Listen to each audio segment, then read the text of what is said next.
what's up guys? For today's video, tudluan mo na ako. So what's up guys? For today's video is magluto ta og bulad. Tudluan ko kamo unsaon pagluto sa kaning bulad, unsaon pagprito no. So step by step siya. So syempre ang kinahanglan yo anak magprito nagi mantika ug naa ang bulad. May ingredients sa to ang bulad. So karon first atong buhaton is mag-init ta og initan na sa nato ang karahay niya. Pag uminit na siya, butan na to ang mantika. So, okay, pakita na ko sa inyo. So, ayan, muna itong karahay nga. Ito masilubot. Ayan, okay. So, ayan, painitin na to ang karahay, guys. So, before na to na butag mantika, sa ato asa nang pabuton nga mahubas na, no? Kanang tubig diha, mahubas mo na siya. So, among karahay, ako ding karahay nga pirituhanan sa kanang inani kadaghan nga bulad. Isinana kadako nga karahay, no? So, kani among karahay diri is all around ni siya, all around purpose ni siya. Pwede ni siya panggisa, pwede ni siya pangluto ka ng tinaglima ka kilo nga kuan pansit. Pwede na siya dira. So, ang karahay po na ako ning bulad diri po na ginaprito kay all around lutuanan man ako ang karahay diya, no? So, na naragot na. Diba, di man mi kuan among po ina gini ginabuhi na to sa mga simple ra nga tao. Isa ka karahay all purpose na siya, all purpose. Pwede na kadakod mag-adobo kuan, mag-adobo ka daw kanang manok, kanang karne unod sa karning mamoy, di ba? Wala ko mantika dito ni andam sa kusina dai magko mantika sindahan. Di ko mantika dito palihog. Mantika palihog.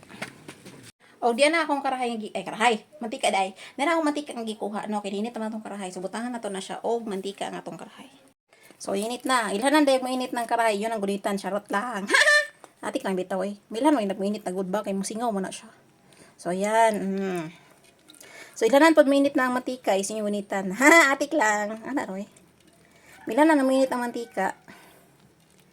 Minit na mantika is ano na siya. Basta kay inagbutang nyo sa bulad, kimutingog na. Mana siya. Mana na siya. Diba? So, inana lang. Ito kagamay butang sa mantika sa para prituhan og bulad. Okay. So, mga sa tasudlan na, no? Ayan, tisingan na to. O, init na ba niya itong ano, mantika? Tisingan na to. Ayan, tingog na siya. So, init na siya, guys. Pwede na butang yung bulad diha. Okay, nanalsik nun. So, nananda po prito o bulad. Naon lang. Kita akong karahay, prito. Ay, kasakit.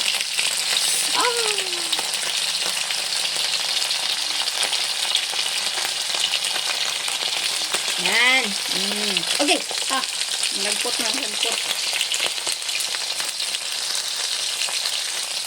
Ayan, abuton lang na ito. Mag-brown na siya no niya. Ato na po ng balihon. Kung mag-brown na gina siya, balihon na ito. At pantay ito dihang luto. Kusog lang kina siya manalsik no. So, bana na ito nga makuan na din na ito. Babo ito ng mapagod kay. Kaya ng lasa na. Mura ng uling. Naara siya guys. Pagluto sa bulad guys. Diba, anak? Ayan. Kanihumot kining bulad, diba? Matay ng germs, anak, sa mantika ng pagtinginita. Ayan. Brown na siya na. So, baliktad na to, parang bantay yan dito. Okay? Patobox ka ng kalayo. Ayan. Okay, ganyan lang guys. Ayan. Okay, ganyan no. Okay. Ayan, okay. Ayan. Diba? Kailangan na pagprito.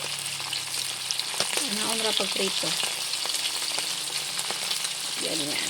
Ayan. Guys. Kalang itong balimon, ibasi. Ayan. Okay, luto na siya guys. Luto na. Ugmaw na siya. Naluto na no. Wala ra pang pagod. Sakto ra yung luto. Sakto ra dyan.